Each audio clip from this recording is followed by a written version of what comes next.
Hey guys, we're super excited to be here at the LA Fit Expo. It's our third year in a row. And what we're going to be doing today is we're going to be launching a tasty pastry. It's a low-carb Pop-Tart. It's got 3 to 4 grams of net carbs. And we love this show. This is our best place to be in LA.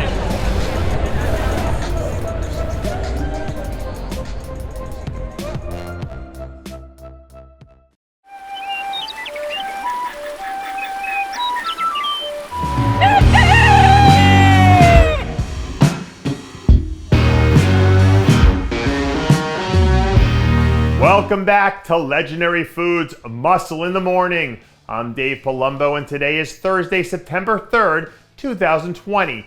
And let's find out what's going on in the world of bodybuilding and fitness. Believe it or not, after months of waiting, the New York Pro is finally almost here. And that means the world is about to see Quinton Eriya on a bodybuilding stage for the first time this season. If you've been tracking the third-year pro all throughout the course of this prep, then you already know that he's taken a few major leaps forward since last year. So much so that even I've heard some people throwing out the idea that he could be a challenge for a top 3 spot. To be honest, Quinton's made so much progress since last year that he almost looks like a completely different athlete. So the whole notion of him placing in the top 3 might not be as crazy as some people think. Because if his conditioning is 100% spot on, I think he's the type of athlete who could show up there and hurt a lot of people's feelings before it's all said and done. Last weekend, the news of actor Chadwick Boseman's passing came as a major shock to his millions of fans all over the world.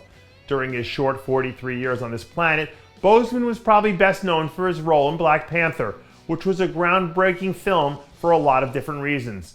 So if I'm Dancovea Anderson and my nickname around bodybuilding is the Black Panther, I'm making sure that I summon all of my superpowers for my season debut in Spain a few weeks from now, because I know that somewhere Chadwick Boseman is probably watching.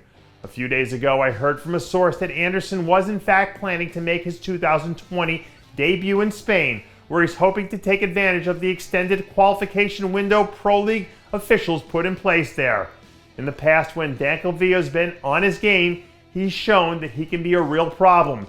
And if that's the guy who shows up in Spain, he can be all sorts of dangerous. I have one more bit on the New York Pro before we move on. The classic physique division.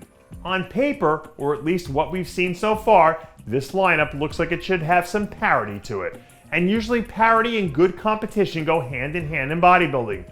So I want to throw one name out there that I haven't heard too many people talking about.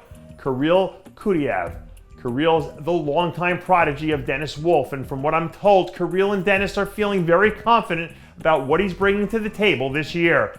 Kirill had a strong offseason, made some key improvements in the right areas, and he's heading into the New York Pro with the best conditioning of his career. In the past, we've seen Kirill be someone who can consistently place inside the top 3 when he's dialed in. So if this newer, bigger, better version of Kirill is ready to roll, like they say he is, he's someone you might want to keep your eye on. According to Stanford professor Jim Collins, the most successful companies have a clear understanding of what they can be the best in the world at, and then they dedicate their time to executing a strategic plan to gain a competitive advantage. And if you sit back and look at the arc of Arash Rahbar's career so far, it's almost like he's been lockstep with the Collins model from day one. Earlier this week, Arash was spotted back in his old stomping ground at the East Coast Mecca, where it looked to me like he was doing everything you'd expect on an athlete of his caliber to do. Arash is the perfect example of someone who understands who he is, what he does well, and how to mesh those two things together for the successful accomplishment of what he's doing. Because once you can nail that formula down, the results speak for themselves. And that does it for yet another edition of Muscle in the Morning. I'm Dave Palumbo, reminding you to always be true to your passions, and make sure to follow us on Facebook, Twitter, and Instagram.